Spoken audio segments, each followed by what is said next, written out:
बिस्मिल्लाहिर्रहमानिर्रहीम। अस्सलामु अलैकुम वरहमतुल्लाहि वबरकातुहू। सरज़मीन मिस्र से मोहम्मद वसीम शाह आपके साथ मुखातिब है।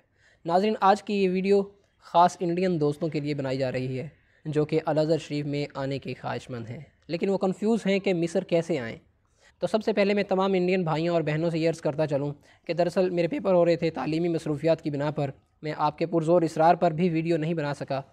वैसे तो मेरी पिछली वीडियो जो कि मैंने पाकिस्तानी तलबा के लिए बनाई थी उसमें अल-अज़हर शरीफ और उसके तमाम तालीमी मराहिल के मुतालिक बता दिया था, लेकिन मैं चाहता हूँ कि यहाँ भी वजाहत कर दूँ ताकि आने वाले नए नाजरीन को दिक्कत का सामना न करना पड़े। सबसे पहले अल-अज़हर शरीफ का तारुफ़ करवाता चलूँ। नाज़रीन, अल-अज़हर शरीफ आलम इस्लाम की एक कदीम और एक अज़ीम दरसगाह है जो किसी भी तारुफ़ की मोहताज नहीं, जो तकरीबन 1100 साल से इस्लाम के नूर को आलम दुनिया में फैला रही है। तालीमी मराहिल बयान करूँ, यहाँ तालीम के कुछ बुनियादी मराहिल हैं। सबसे पहले दरासा खासा। यहाँ पर नाज़रीन एक बात बयान करता चलूँ, वो ये कि मेरी जितनी भी गुफ्तगू होगी वो गैर मुल्कियों के लिए होगी, मिस्रियों के लिए अलग से तालीमी मराहिल हैं। दरासा खासा, इसका दौरानिया 6 माह है। उसके बाद महद जिसे स्कूल सिस्टम कहते हैं, जिसका दौरानिया 3 से 6 साल का होता है। उसके बाद कुलिया, जिसे फैकल्टी कहते हैं। कुलिया से मुराद है BS प्रोग्राम, और BS का दौरानिया 4 साल का होता है। उसके बाद है माजिस्टर, जिसे हम MPhil कहते हैं।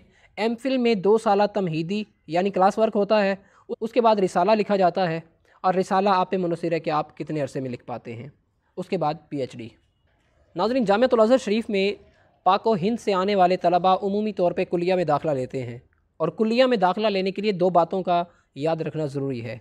सबसे पहले आपके पास शहादा सानविया हो, यानी सानविया की ऐसी सनद मौजूद हो जिसका अल-अज़हर के साथ इल्हाक हो। इंडिया में चंद ऐसे इदारे हैं जिनका इल्हाक अल-अज़हर शरीफ के साथ है।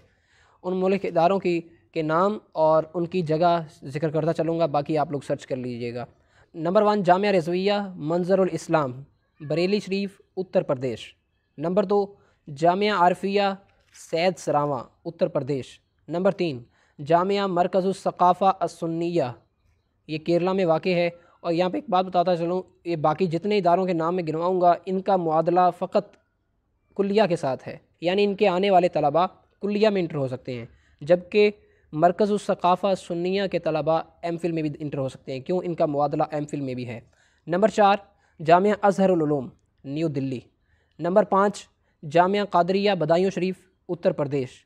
नंबर 6 दारुल उलूम अहलुस सुन्ना फैज़ान अशरफ, नागौर, राजस्थान। उसके बाद number 7 Jamia Hanafia, Uttar Pradesh. Number 8 Darul Uloom Alimia, UP। Number 9 Jamia Aale Rasool. Number 10 Mahad Al Hilal Al Islami. Number 11 Mahad Darul Uloom Chishtia. Number 12 Al Jamiatul Islamia Ronahi, Faizabad. Number 13 नदवतुल उलमा, लखनऊ।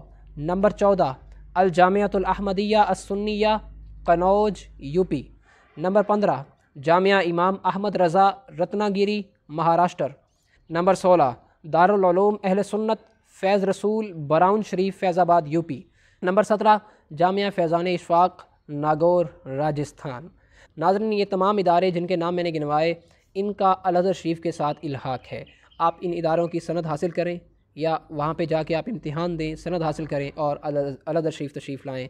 अगर आप ऐसा नहीं करते तो आपको दरासा खासा में बैठना पड़ेगा, जिसकी तफसीलात आगे आएंगी। असनाद की अटेस्टेशन कैसे करवानी? असनाद की अटेस्टेशन के लिए अव्वलन तो आपको जिस इदारे से सनद मिल रही है आप उस इदारे से ही रब्ता करें, वो आपको असनाद की अटेस्टेशन करवा देंगे, या फिर किसी भी वकील को दें या एजेंट वगैरह होते हैं उनसे रब्ता करें, इंशाअल्लाह वो आपको अटेस्टेशन करवा देंगे। ये तमाम मालूमात जितनी मैं फ़राहम कर रहा हूँ ये इंडियन दोस्तों से ली गई हैं।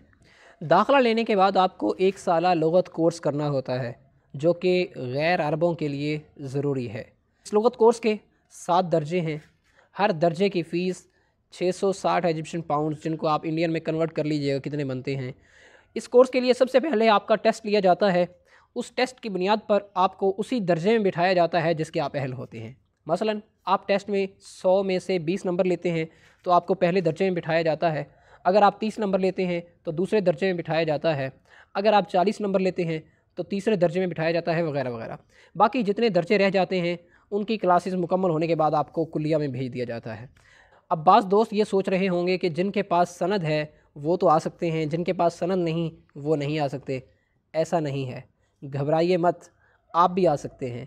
अगर किसी के पास सनद नहीं है तो आप लुगत टेस्ट की तरह दरासा खासा का टेस्ट देंगे। अब ये आप पे मुनहसर है कि आप किस दर्जे में जाते हैं। अगर आप 70% से ज़ायद नंबर लेते हैं तो आपको दरासा खासा से महद में मुंतकिल कर दिया जाता है। महद में भी इसी तरह टेस्ट होते हैं।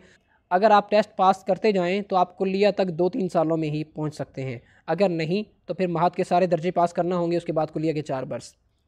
अगर कोई माजिस्टर जिसे कि एमफिल कहते हैं, अगर कोई एमफिल में डायरेक्ट दाखिला लेना चाहे, जैसे कि मरकज़ सकाफ़ा सुन्निया वालों का मुआदला है, वो वहाँ से कुल्लिया करके आते हैं और यहाँ पे डायरेक्ट एमफिल में दाखिला ले लेते हैं। इस तरह उसे मुआदला शख्सिया करवाना होता है। यानी अगर कोई एमफिल में डायरेक्ट दाखिला लेना चाहे तो उसे मुआदला शख्सिया करवाना होता है, जो कि मास्टर या मास्टर के इक्वल डिग्री पर मुआदला शख्सिया के लिए अप्लाई होता है, जिसमें आपने अल-अज़हर शरीफ का एक इम्तिहान पास करना होता है। तो वो आपके रिज़ल्ट की बुनियाद पर लजना फ़ैसला करती है कि आपको कुल्लिया के आखिरी साल में बिठाया जाए या माजिस्टर में भेज दिया जाए। मोअज़्ज़िज़ नाज़रीन, ये थे तालीमी मराहिल जो कि मैंने बयान किए। अब चलते हैं कि यहाँ पे आना कैसे है, यानी मिस्र में आना कैसे है। तो इसके 2 तरीके हैं, स्कॉलरशिप और प्राइवेट। स्कॉलरशिप के लिए इंडियन दोस्तों ने बताया कि अव्वलन एम्बेसी से रब्ते में रहें या फिर उन इदारों से रब्ते में रहें जिनके पास स्कॉलरशिप जाती हैं, मतलब स्कॉलरशिप के फार्म भरे जाते हैं। अप्रैल, मई, जून या जुलाई के महीनों में स्कॉलरशिप आती है। इस साल कोरोना की सूरत हाल की वजह से स्कॉलरशिप ना पाकिस्तान में गई है और ना ही इंडिया में गई है। ये तमाम मालूमात इंडियन दोस्तों से इकट्ठी की गई हैं। आपको स्कॉलरशिप के फ़ायदे बयान करता चलूँ। नाज़रीन, स्कॉलरशिप का सबसे पहला फ़ायदा कि आपको वीज़ा अल-अज़हर शरीफ की तरफ से मिलेगा। नंबर 2, टिकट अल-अज़हर शरीफ की तरफ से मिलेगी। नंबर 3, जब आप अल-अज़हर शरीफ पहुँचेंगे तो आपका खाना, रिहाइश बिल्कुल फ्री होगा। नंबर 5, लुगत मरकज़ की फ़ीस भी आपको नहीं देनी पड़ेगी। नंबर 6, हर माह आपको 1000 इजिप्शियन पाउंड्स, जो कि इंडियन जितने भी बनते हैं आप हिसाब लगा लीजिएगा, स्कॉलरशिप मिलती है। इसके अलावा तमाम तालीमी मराहिल, इकामा, वीज़ा, हर चीज़ बिल्कुल फ्री है अगर आप अल-अज़हर शरीफ की स्कॉलरशिप पे हैं। अब आते हैं कि प्राइवेट कैसे आना है, प्राइवेट वीज़ा अप्लाई करने का क्या तरीक़ाकार है। तो प्राइवेट वीज़ा अप्लाई करने के लिए आप एम्बेसी की वेबसाइट पे जाएं, वहाँ पे पूरी इन्फॉर्मेशन लिखी है, पूरी डिटेल लिखी है कि क्या क्या डॉक्यूमेंट्स रिक्वायर हैं। वो डॉक्यूमेंट्स आप इकट्ठे करें और उनके प्लान के मुताबिक आप एम्बेसी में अप्लाई कर दें, या फिर आप किसी भी एजेंट से रब्ता करें कि मुझे वीज़ा हासिल करना है मिस्र का, तो आप उनके ज़रिए मिस्र का विज़िट वीज़ा लेकर मिस्र तशरीफ़ ले आएँ अपने डॉक्यूमेंट्स समेत। नाज़रीन, याद रखिए कि अल-अज़हर शरीफ के हर दर्जे यानी दरासा खासा से PhD तक तमाम तालीमी मराहिल बिल्कुल मुफ्त हैं। अगर आप अल-अज़हर शरीफ के कुल्लियात का तारुफ़ चाहते हैं तो मेरे रूममेट, बड़े प्यारे दोस्त अबू इरहाम मोहम्मद काशिफ नूर अल-अज़हरी साहब, उन्होंने एक बहुत ही मुफस्सल और जामे पोस्ट तरतीब दी है, फ़ेसबुक पर मौजूद है, जिसका लिंक मैं नीचे डिस्क्रिप्शन में दे देता हूँ। आप वहाँ से जाके विज़िट कर सकते हैं और अल-अज़हर शरीफ के कुल्लियात का तारुफ़ पढ़ सकते हैं। नाज़रीन, ये थी मेरी टूटी फूटी गुफ्तगू, वो मालूमात जो कि मैंने इंडियन दोस्त अहबाब से इकट्ठी की। मालिक करीम की बारगाह में दुआ गो हूँ कि अल्लाह ताला मेरी ये टूटे फूटे कलिमात को कबूल फ़रमाए और आप लोगों के लिए नफ़ा बख्श बनाए। आप लोग खैरियत से तशरीफ़ लाएँ। अस्सलामु अलैकुम व रहमतुल्लाहि व बरकातुहू।